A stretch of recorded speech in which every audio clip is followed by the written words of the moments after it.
6.2 litres of naturally aspirated V8 goodness.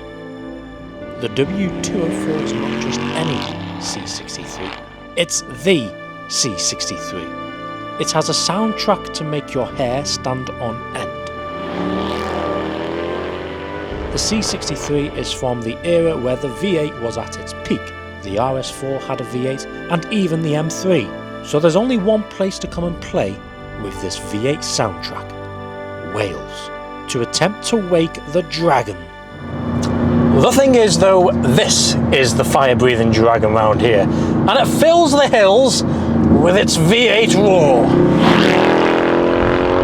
So welcome to Driven Plus, and welcome to another episode of Living Legends, and you find me in the driving seat of the W204 C63 AMG.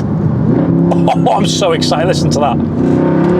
This is one of my favourite AMG cars ever made. And if you're going to ask me what's my ultimate, I'm talking SLS Black Series, but Mercedes got everything right with this car. It's got style, it's got elegance, it's got charm, and ultimately, it's got aggression. And I'm going to say fully, I mean full to the top, it fully lives up to its AMG name. So this generation C63 was in production from 2008 to 2015, so a healthy 7 years of production. And during those 7 years, Mercedes did do a few versions of this car, starting with the pre-facelift, which ended production in 2011. In came the facelift, this version in 2012, with 450 horsepower. That's not the case with this car. This is running a little bit more, around 500-ish horsepower. And then you had a few special editions. You had the Edition 1, which was limited in numbers, and that included a matte finish paint. And then you had the 507 edition, power increased to 507 brake horsepower, and that had a vented bonnet and a few other things. And then you had the cherry on the top edition, the Black Series, a track version of this car, no rear seats, 510 horsepower. That is the creme de la creme of AMG C63. Under the bonnet of the W204 C63 sits the most famous V8 ever made, the M156 engine, 450 horsepower, 600 Newton meters of torque. Now, because this is the facelifted version, you've got updated bolt heads, an updated gearbox, and Mercedes say it will propel you from 0 to 60 in just 4.4 seconds. And you know what that means? We're going to test it out. Now, because this is the facelifted version of the W204 C63, launch control was standard, or shall I call it race start. On your screen now are the stats and figures on this car, so pause your screen if you want to look into them. Now, to put this car on launch control, you've got to have the traction control in sport, then you have to firmly depress the brake, which you can engage race start. Paddle up to confirm. Listen to that, let's go.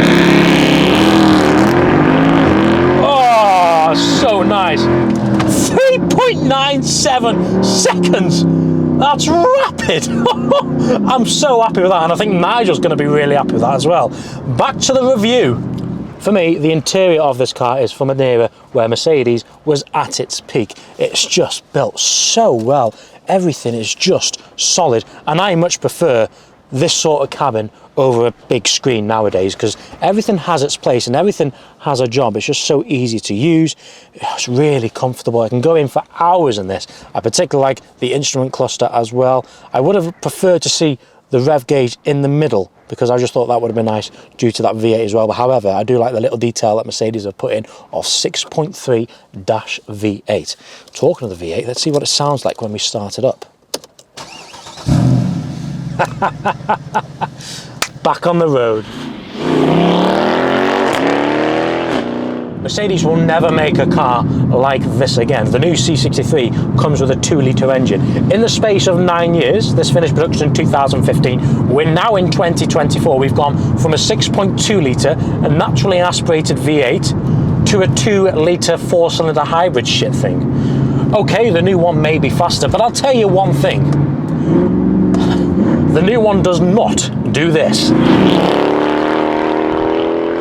And to be honest, I actually don't blame the regulations. I blame Mercedes, because I reckon they could have easily got away with the V8 in their C63.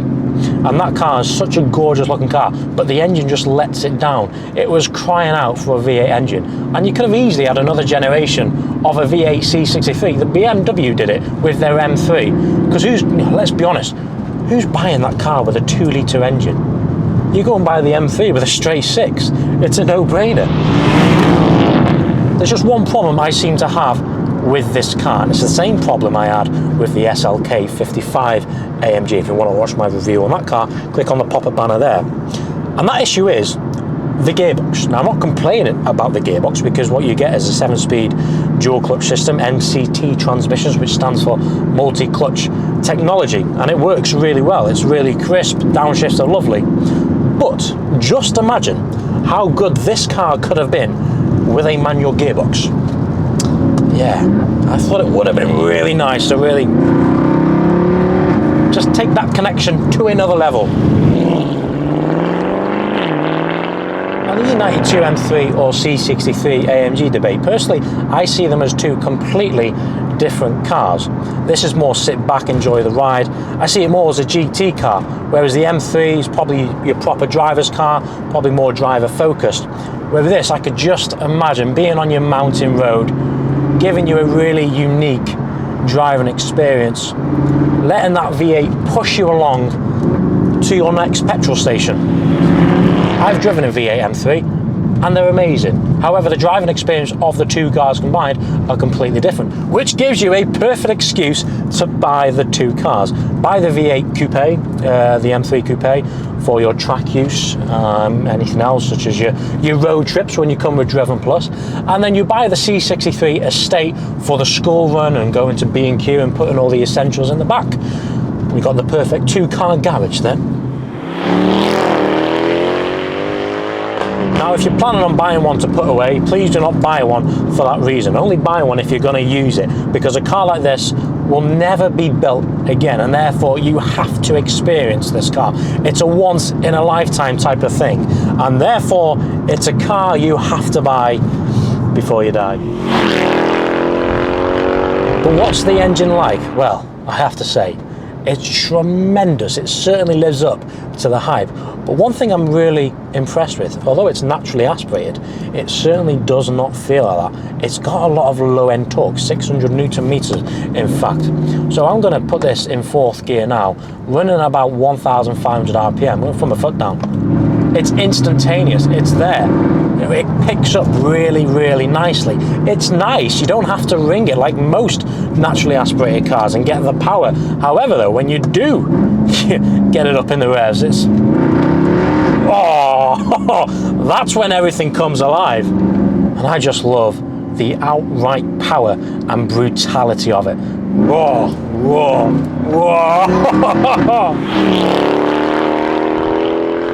The recipe is just perfect.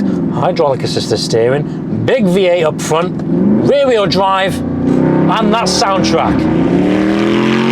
And if you're in the market for one, you think, oh, which model shall I go for? Personally, I think the 08 to 11 models look a little bit dated compared to the facelift. Black Series is, well, they're silly money. 507 edition, I like them. However, they can be, you know, quite expensive in the market as well. But I think any facelift model, you know, 12 plus, yeah, is the one to go for. Nigel, who's the owner of this car, he's done a few modifications. He's mapped it.